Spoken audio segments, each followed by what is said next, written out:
The Sapphire Reserve. This has been an interesting card. I applied for this card, I want to say it's now been 2 years ago. It had an offer at the time that basically wasn't that impressive, but it was better than nothing. So I had wanted the Sapphire Reserve due to the fact that I was making a trip to Buenos Aires. And I thought this was the perfect opportunity to address picking this card up. To my surprise, it wasn't exactly what I thought it was going to be.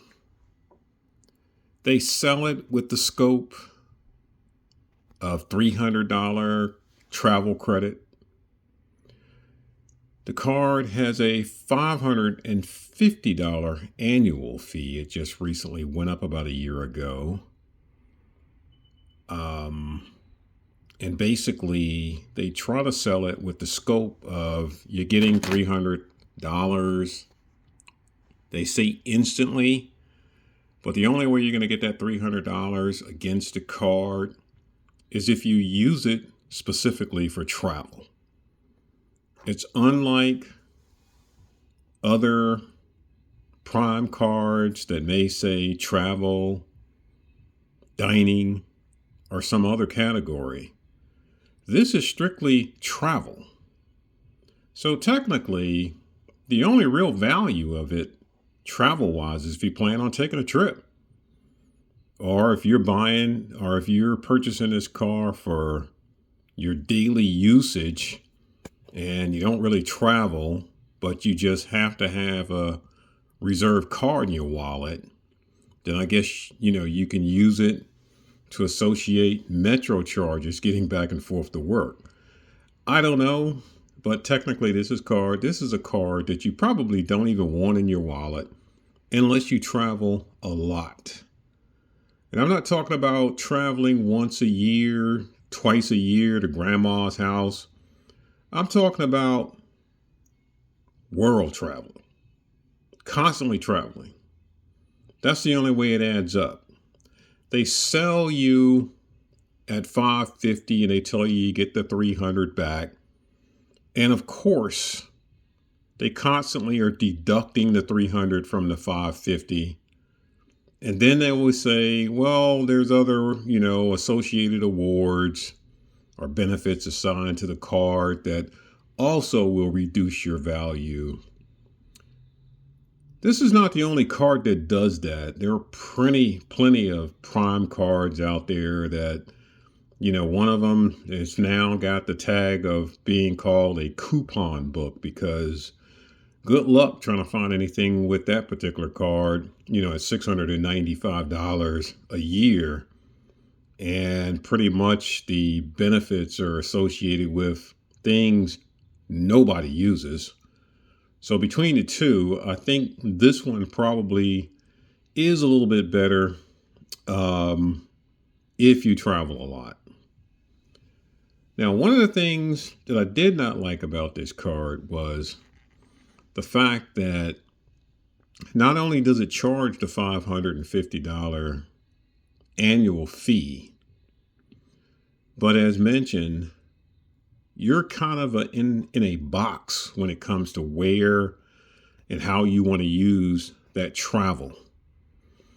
It takes care of travel, but you don't even get points for the amount that you spent for whatever purchase it is that you plan to travel with. They basically exclude that. So if you purchase your travel through their portal, which they claim will give you 10 points or 5 points, you just lost that 10 or 5 points simply because you don't get any of the expense up to $300 if you're using $300 towards travel. That just seems a little shady to me, but at the same time, this card remains popular. I mean, I've seen kids with this card in their wallets So obviously it's a very popular card.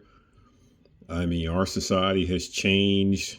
It used to be people didn't even consider a card like this unless you were, I don't know, some executive or something that did a lot of world traveling.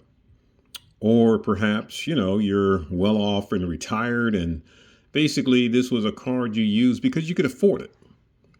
But I see so many games or so many tactics people play nowadays to use these cards, just to say we've got it.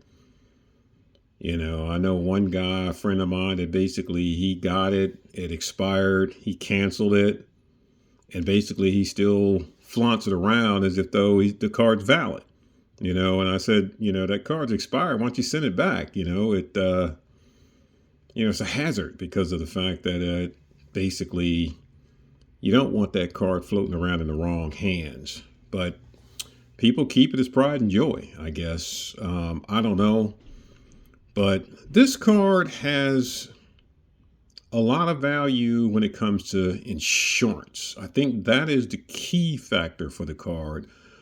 It is definitely not a card you want to use, if you're getting your kids pizza or something like that, because, everything that you purchase outside of travel, it's a 1% to 0% any kind of cash back or points or anything to that expense. So what's it been like using this card?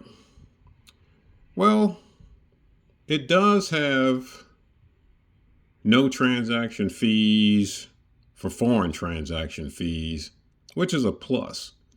But I've got like maybe 4 or 5 other cards in my wallet that don't have an annual fee that also don't have foreign transaction fees. So not really impressed with any of that. But if this is a card you feel you have to have because of its name, if you think it's impressive because it says reserve, then by all means, go for it. Now, I'll tell you one thing that, you may be a little disappointed in, and I see and I hear this all the time.